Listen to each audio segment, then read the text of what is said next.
그러면 이제 세 번째 주제로 넘어갑니다.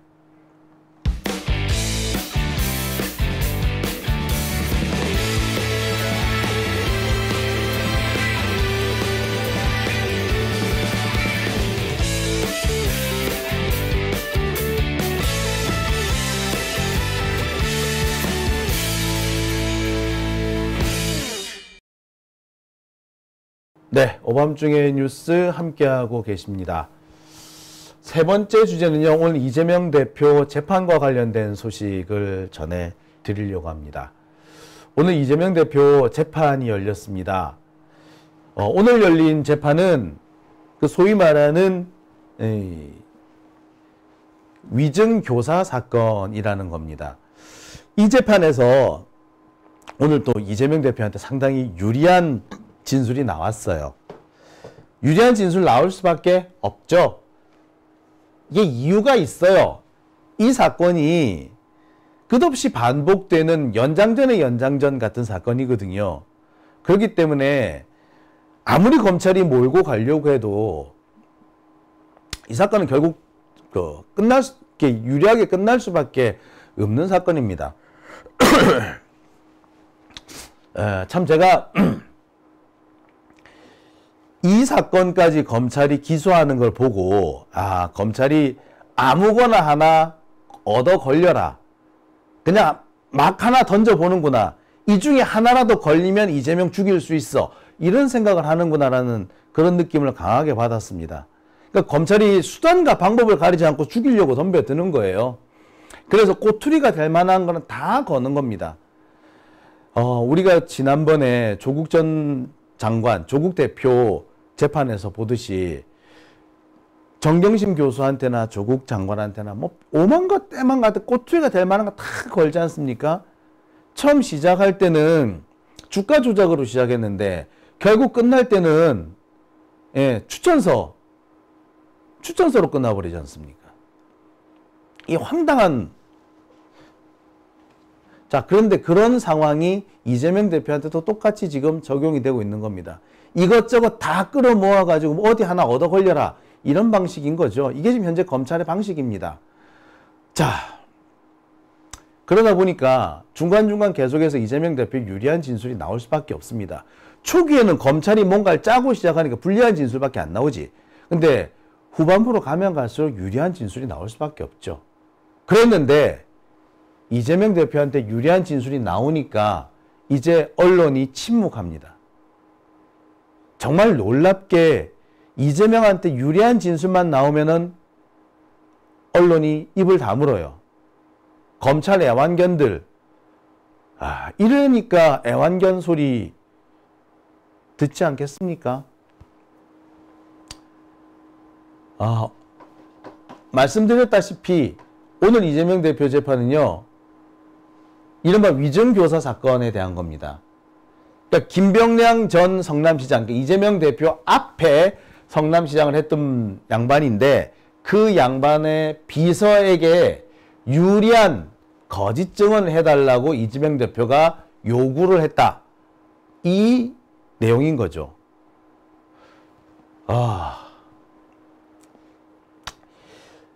참 이 사건을 제가 보면서 기가 막히더라고요. 이 김병량 전 성남시장이라는 사람은요, 한나라당 소속이에요. 이 사람 비서면은 당연히 한나라당 사람이겠지. 한나라당 사람이 이재명 대표한테 왜 유리한 진술을 해줍니까? 더군다나 부탁을 받고 왜 진술해 줍니까? 그리고 이재명 대표가 머리에 총 맞았어? 저쪽 당 사람한테 가서 거짓말로 유리한 진술을 해달라고 부탁을 해? 그거 얼마나 위험한 일인데? 총 맞았니? 말도 안 되는 상황 아닙니까? 근데 이 말도 안 되는 상황을 말이 된다고 주장하는 것이 지금 검찰이죠. 그러면서 이재명 대표 보고 계속 유죄임을 자백하라고 윽박 지르고 있는 겁니다. 언론도 마찬가지입니다. 하나같이 몰려들어서 이재명 대표가 위증교사를 한 것처럼 그냥 낙인 찍어놓고 그 첫 번째 결과가 언제 나올 거다 이렇게 떠버리고 있습니다. 정말 못됐어요. 1심 결과가 언제 나올 거다를 막 떠버리는 이유가 뭐야? 이재명이 그때 죽을 거야 이 얘기거든요. 아예 결론을 정해놓고 떠드는 거 아닙니까? 이재명은 이미 유죄인데, 유죄인데 이재명이 꼼수를 써서 계속 시간을 끌고 있다. 그렇지만 그게 이제 곧 끝난다. 그게 11월 달이다. 10월이다. 요렇게 주장하고 있는 거예요. 이게 지금 검찰도 그렇고 언론도 그렇고. 이재명한테 중요한 유리한 증언은 왜 싹 빼고 1심 판결이 10월에 나올 거다. 이것만 보도를 합니까? 의도가 있는 거죠. 이미 일정한 결론을 내려놓고 그 결론이 10월 달에 나올 거야. 이재명 그때 가면 죽을 거야. 이 얘기를 떠드는 겁니다. 이게 사실 뭐가 됩니까? 지금 민주당 내에서 떠돌고 있는 이상한 소문, 9월 위기설이니 10월 위기설이니 그게 다 여기서 나오는 거예요. 조중동 새끼들하고 소위 말하는 아직 민주당 내에 남아있는 수박들하고 합작을 벌이는 게 이런 겁니다. 왜 이런 언론 보도 계속됐냐고요? 예, 제가 늘 말씀드립니다만 지금 이른바 경제지들이 엄청 많죠. 조중동하고 몇 개 언론사들이고 나머지 다 경제지들이죠. 이 경제지들이 다 뭐다? 예, 조선일보 아류판이에요. 조선일보의 분신들이에요. 분신들.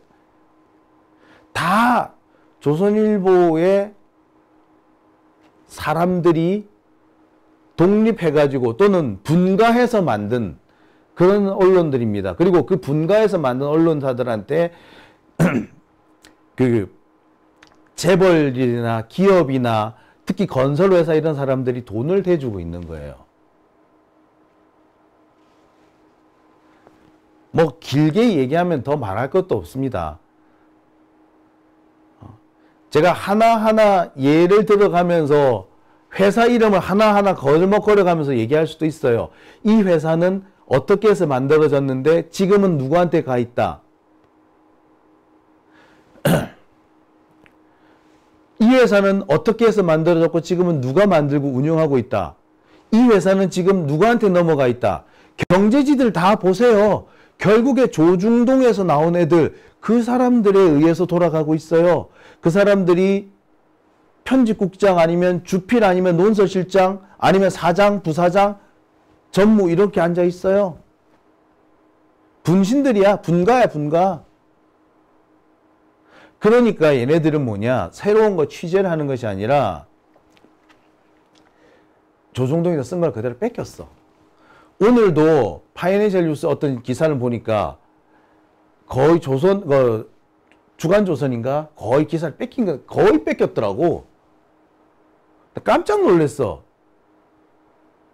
이렇게 뺏기고도 부끄러운 줄 모르나 싶을 정도로. 야, 정말. 근데 그렇게 할 수밖에 없는 게 실제로 대놓고 얘기를 해요. 조선일보 보고 받아 쓰라고. 뺏겨 쓰라고 말 못하니까 받아 쓰라 그래. 참네. 그러니까 모든 언론이 천편일률적인 겁니다. 아무튼 오늘 이재명 대표의 공판이 이렇게 진행이 됩니다. 근데 저는 이 사건이 끊임없이 반복되고 있는 일종의 연장전이라고 생각이 들어요. 이 사건은 처음 시작이 검사 사칭 사건, 이른바 검사 사칭 사건이 시작입니다. 실은 KBS PD가 검사를 사칭한 것이고 이재명 대표는 그 옆에 있었을 뿐이었어요. 그런데 나중에 이게 어떻게 된 거다? 이재명이 시켜서 KBS PD가 검사를 사칭한 거다. 이렇게 바뀝니다. 그렇게 해서 이재명 대표가 다 뒤집어 쓰게 된 거예요. 이재명 대표 되게 억울했을 겁니다. 그래서 기회 있을 때마다 억울함을 토로를 해요. 근데 억울함을 토로할 때마다 검찰은 이걸 문제 삼아서 또 기소하고 또 기소하고 또 기소하고 하는 거예요. 그게 이번에 네 번째쯤 됩니다. 그러니까 끝없는 연장전인 거죠. 이번 같은 경우에는 뭐 지난번에 검찰이 기소했을 때 이재명 대표가 이겼단 말이야. 그 이긴 거를 또 뒤집으려고 또 검찰이 또 시비를 건 겁니다. 이 과정에서 등장하게 된 사람이 김병량 전 시장, 돌아가신 분이에요. 그분의 비서였다는 사람이 등장한 거예요. 이 사람이 이재명 대표한테 유리한 증언을 지난번에 해줬었거든. 근데 그게 가짜라는 식으로 이번에 다시 뒤집게 엎겠다는 겁니다. 연장전인 거지. 검찰은 지들이 한번 패한 거 그걸로 끝나는 게 아니라 어떻게 수단과 방법을 가리지 않고 그걸 뒤집으려고 드는 거예요. 그러기 위해서 위증을 했다, 위증을 교사했다라는 식으로 들고 나오는 겁니다. 이게 지금 이 상황인 거예요. 자, 이번에 그런데 이 사건에서 중요한 진술이 하나 나옵니다. 이 김병량 시장이라는 사람의 비서라는 거는 2018년에 이재명 대표한테 유리한 증언을 해놓고 이제 와서 말을 바꾼 사람이에요. 그래서 아마도 검찰로부터 위협이 있지 않았을까? 무슨 협박이 있지 않았겠느냐라고 의심을 받고 있죠. 자, 근데 이번에 다시 유리한 증거가 나옵니다. 오늘 이재명 대표 검찰 측에서 증인으로 신청한 사람이 있는데 이 증인들이 검찰한테 유리한 증언이 아니라 이재명 대표한테 유리한 증거를 내놓습니다. 당시 KBS 노조 관계자였다는 이모 씨인데 이 사람이 뭐라고 얘기하느냐. 당시 KBS하고 김병량 시장 사이에 협의가 진행이 됐다. 그래서 만약에 이재명이 구속이 돼버리고 이재명이 이 문제로 뒤집어 쓰게 되면은 죄를 뒤집어 쓰게 되면 KBS 니네 쪽은 내가 봐줄게. 요렇게 됐다는 거야. 자, 이게 어떻게 된 거냐면 그래요. KBS PD가 당시 그 분당 파크뷰 사건, 이 사건을 취재하는 와중에서 여기저기 전화를 많이 돌리는 거야. 그리고 일부 김병량 시장 쪽에는 전화를 해서 자기가 검사라는 식으로 해서 전화를 했던 모양이에요. 그러면서 전화를 달라. 전화 통화가 안 되면은 나중에 답변할 게 있으면 일일이 전화를 달라라고 전화번호를 남겨주고 어떻게든 전화를 끊었던 모양입니다. 그런데 이 PD가 이재명 대표와 만나서 또 인터뷰를 진행하는 중이었는데 죄송합니다.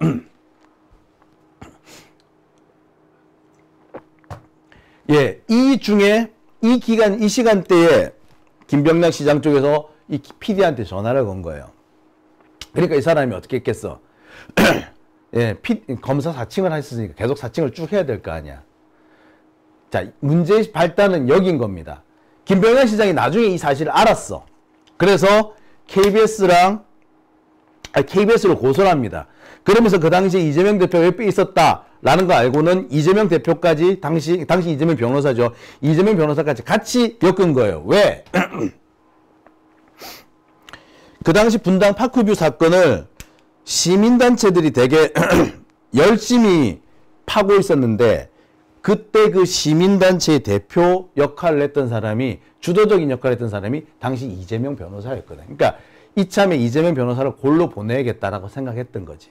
자, 아무튼 그때 김병량 시장이 그렇게 했던 거예요. KBS랑 이재명 변호사를 같이 엮어서 고소 고발했던 겁니다. 그랬는데 나중에 KBS 쪽하고 김병량 쪽하고는 협의가 된 거지. KBS 쪽에서 야, 이런 거 가지고 PD 이거 고소하고 그러면 안 되지 라고 압박을 넣은 거예요. 그러니까 김병량 시장은 어떻게 합니까? 그래, 좋아, 빼줄게. 빼주는데 대신에 그냥 빼주면 안 되고 내 목표는 사실은 이재명이거든. 이재명 죽이는 거거든. 이재명 죽이는데 니들 조금 동참해주면 해줄게. 이렇게 된 거라는 거예요. 요런 식의 협의가 당시 KBS하고 김병량 시장 사이에 진행이 됐었다. 요런 취지의 오늘 증언이 오늘 나온 겁니다. 결정적인 내용인 거죠. 당시 이재명 변호사가 매우 억울하게 사건에 연루가 되었다는 거, 이제서야 드러난 겁니다. 되게 황당하죠, 여러분. 되게 어처구니가 없는 사건인 거죠.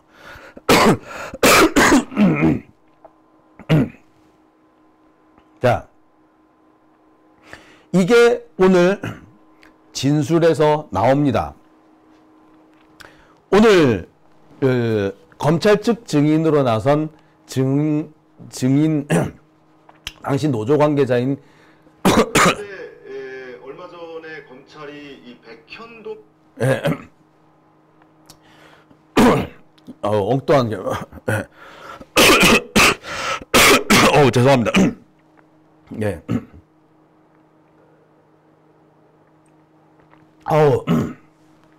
방송이 좀 오래 진행이 되다 보니까 제가 목에 조금 무리가 온 것 같네요. 죄송합니다.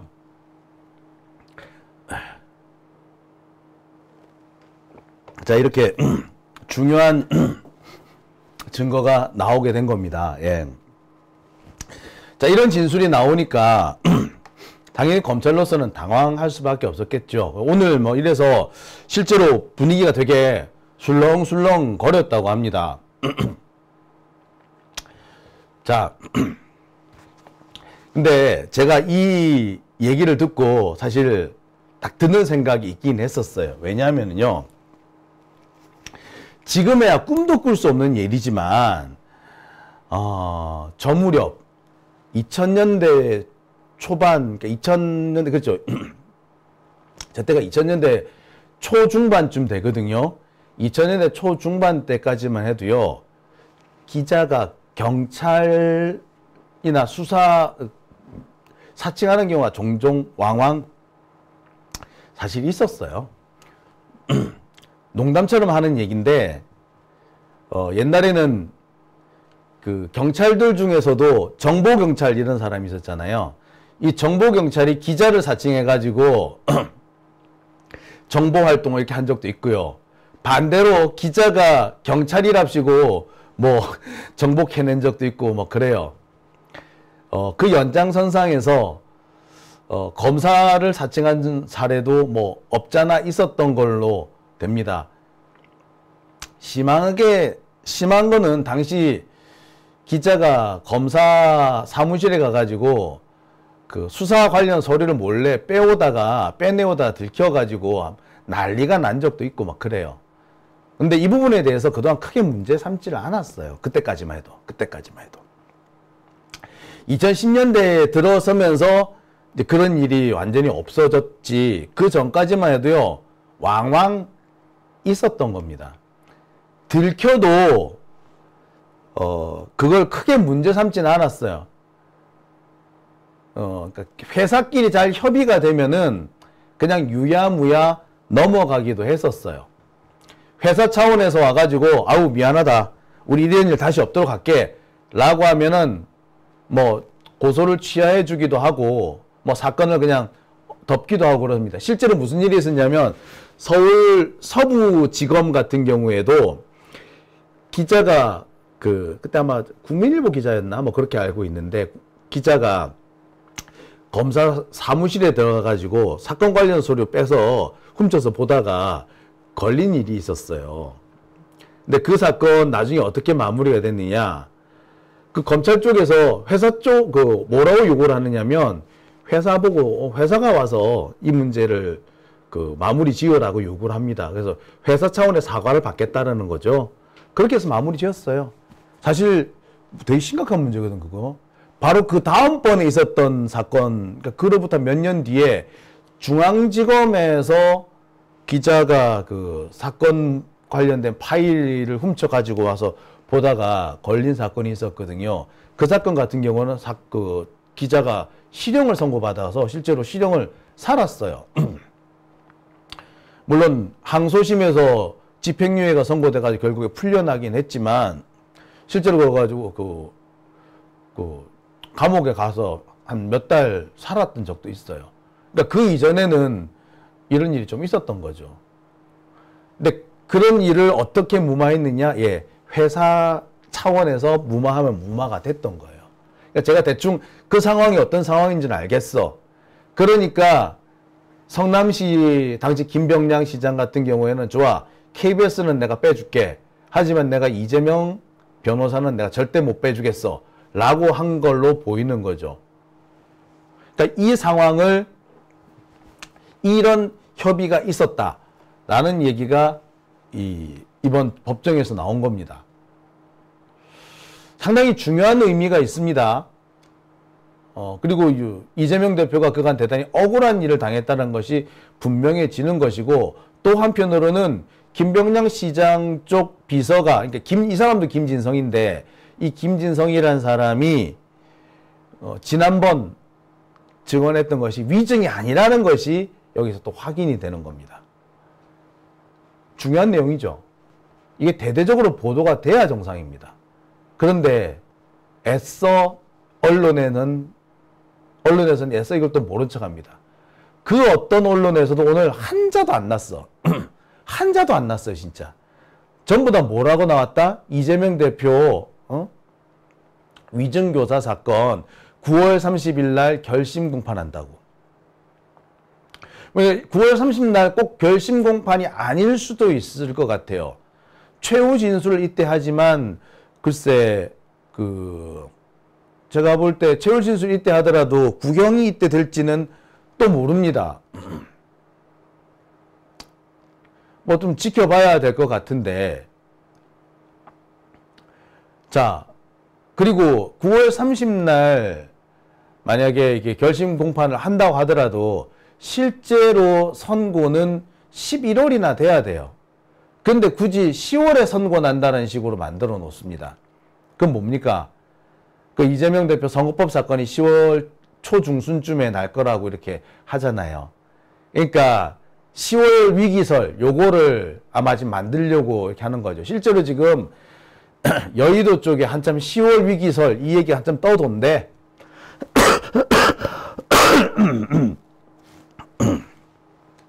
자, 10월 위기설을 만들려고 지금 이런 식으로 떠드는 겁니다. 모르겠어요. 또 이낙연 하수인들이 또 이런 거를 하고 있는 건지 모르겠습니다만 참 보면서 제가 답답하다는 생각이 많이 듭니다. 언론들이 검찰에 불리한 얘기는 애써 침묵하고 모른 척하고 있지 않느냐라는 생각 안 할 수가 없는 거죠. 네, 오밤중의 뉴스 함께하고 계십니다. 자, 잠시만요. 제가 지금 목이 너무 안 좋아서 잠시 좀요. 예.